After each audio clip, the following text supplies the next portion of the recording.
سارے حضرات درود شریف پڑھیے۔ الصلاۃ والسلام یا رسول اللہ وعلی آلک واصحابک یا حبیب اللہ۔ پھر گزارش کرتا ہوں سارے پڑھیں درود پاک، سارے پڑھیں۔ الصلاۃ والسلام علیک یا نبی اللہ وعلی آلک واصحابک یا نور اللہ۔ حمد و صلات کے بعد عزیز دوستو، بزرگوں، بھائیوں، بالخصوص حضرات علماء کرام، حضرت حافظ خوشی محمد صاحب رحمۃ اللہ علیہ اور میاں ارشاد صاحب رحمۃ اللہ علیہ کے عرس پاک کی تقریبات ہیں۔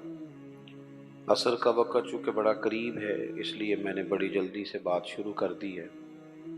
اللہ تعالیٰ نے قرآن حکیم میں فرمایا ہے کہ الا ان اولیاء اللہ لا خوف علیہم ولا هم یحزنون۔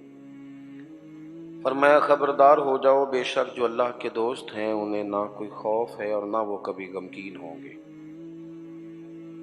ولی کی زیادہ تعریف کرنے کی بجائے اگرچہ بہت ساری تعریفات کی جا سکتی ہیں، اگر صرف اتنی بات پر ہی غور کیا جائے کہ اولیاء اللہ، اولیاء وہ اللہ کے دوست، اولیاء اللہ، اللہ کے نہ دولت کے دوست، نہ شہرت کے دوست، نہ اقتدار کے دوست، نہ ان چیزوں کے دھنی۔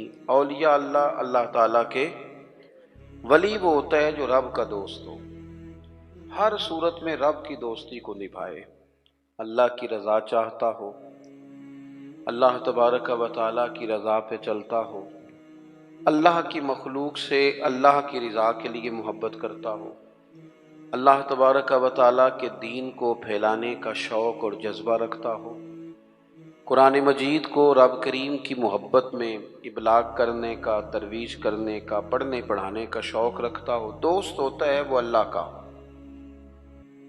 جس طرح ہماری کسی سے مخلصانہ دوستی ہو تو ہر حال میں ہم اسے راضی رکھنا چاہتے ہیں نا، بلا مثال و بلا تشبیہ جو رب کا دوست ہوتا ہے ہر حال میں رب رسول کو راضی رکھنا چاہتا ہے، اس کی جو ترجیح ہوتی ہے وہ اللہ رسول ہوتے ہیں، مقصود اللہ رسول ہوتے ہیں، کسی اور چیز سے غرض نہیں، کوئی اور لاہ عمل نہیں، کوئی دستور نہیں، کہیں نہیں جانا۔ یبتغون فضلا من اللہ ورضوانا، وہ ڈھونڈتے ہیں اللہ کا فضل اور اس کی رضا، تلاش کرتے ہیں، یہ شان ہے اللہ والوں کی۔ اولیاء اللہ، کون اولیاء اللہ؟ ہمارے ہاں لوگوں نے،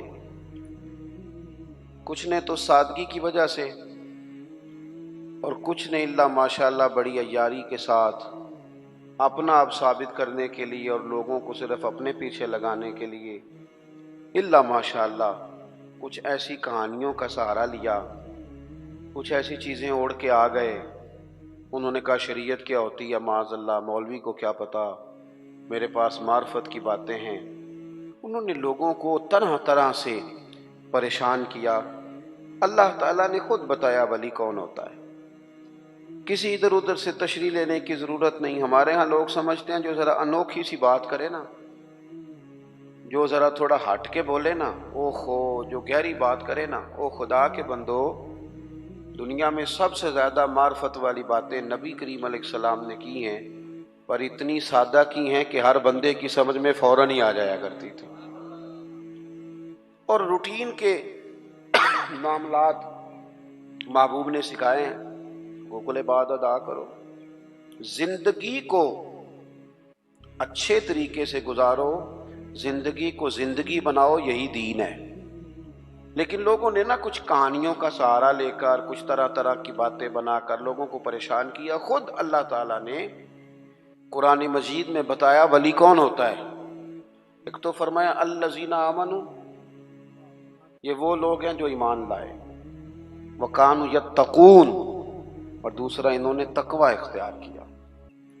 دو صفات قرآن نے ولی کی بیان کی، ایک تو اس کا ایمان کامل ہوتا ہے، وہ کچی پکی باتیں نہیں کرتا، ڈبل مائنڈڈ نہیں ہوتا، کر لوں نہ کروں، چلوں کہ نہ چلوں، ٹھیک رہوں گا کہ نہیں رہوں گا، آپ ویسے کیا کہتے ہیں، یہ کر لوں، یہ کچی پکی باتیں۔ رب کے بندے کی شان یہ ہے کہ اس کا ہر وقت اپنے رب پر بھروسہ مضبوط ہوتا ہے، مضبوط۔ ہمیں پتہ کیا کیا گیا ہے، میں کمزور کر دیا گیا ہے، ہم ڈبل مائنڈڈ لوگ ہیں۔ ہمارے ہاں ڈھیر سارے لوگ ایسے ہیں جو مرید ہو کر بھی مرید نہیں، جو شاگرد ہو کر بھی شاگرد نہیں، جو کسی فیلڈ میں ہو کر بھی اس فیلڈ میں موجود، جو کسی ایک شعبے کو اختیار کر کے بھی اس شعبے پر پورے نہیں، کچی پکی باتیں کر لوں نہ کروں۔ اور یہ نوجوان نسل میں زیادہ مسئلہ ہے۔ ایمان کہتے ہی اس چیز کو ہیں جو پوری طرح راسخ ہو جائے، جو دل تک اتر جائے۔